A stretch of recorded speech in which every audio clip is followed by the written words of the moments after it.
a lot of challenges in the beginning is figuring out, we've got this amazingly vast, highly respected, highly followed, very well-read property. How do you bring that to a game and do it justice? There are so many different things within the books that were clearly had to be a certain way. There was so much strife about whether we were going to do Tom Bombadil at all, and the conversation about, well, Tom Bombadil wasn't in the movies, and there's a reason why it was cut.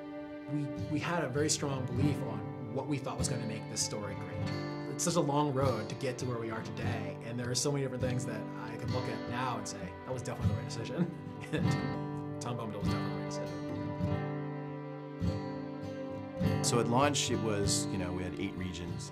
We kind of worked our way through the Shire. We ended up in Angmar. It was a, we thought, huge world at the time. In fact, I think at the time it was one of the largest pieces of landscape ever released for a game. Eyes and ears and hearts and minds and everything opened up to us to see how we addressed, how do you do a story in this world? We can't be Frodo, right? I mean, these are the things that people thought the game was going to be, that I could be Frodo and I'm going to run through Middle-earth. We had to get them to understand what our take was, that we were allowing you to tell your own story within Tolkien's story.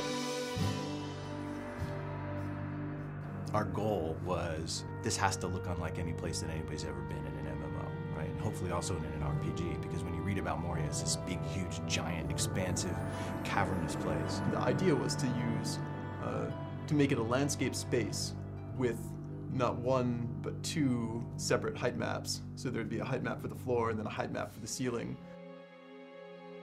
That was something we'd never done before, doing the vast landscapey interior dungeon. It's really hard without a dig file and without having sky and clouds and sun and all the colors that brings in. And you could have 2 stretches that have the same grass pattern, the same little huts, and you swap out sunny blue sky for crazy red, green, shimmery, evil thing, and it totally changes the look and feel. Not having that in Moria, it was much more challenging, yeah.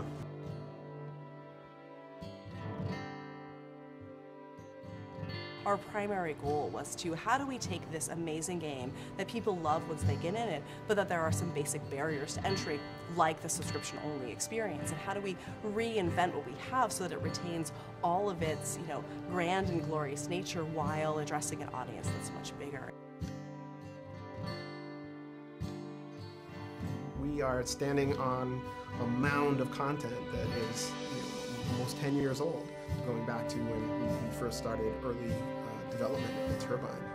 I think it's a credit to the early architects of the game that we're able to continue to add on to it and grow it and do remarkable things.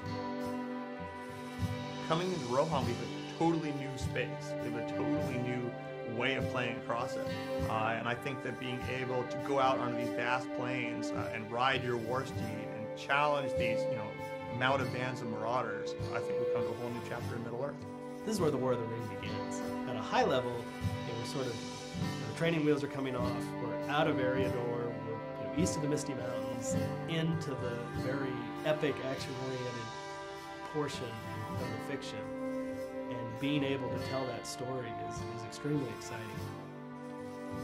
Lotus has grown and gotten stronger over 5 years, which is a huge testament to this game and to this team. The team has grown, the game has grown. We're not slowing down, if anything, we're speeding up.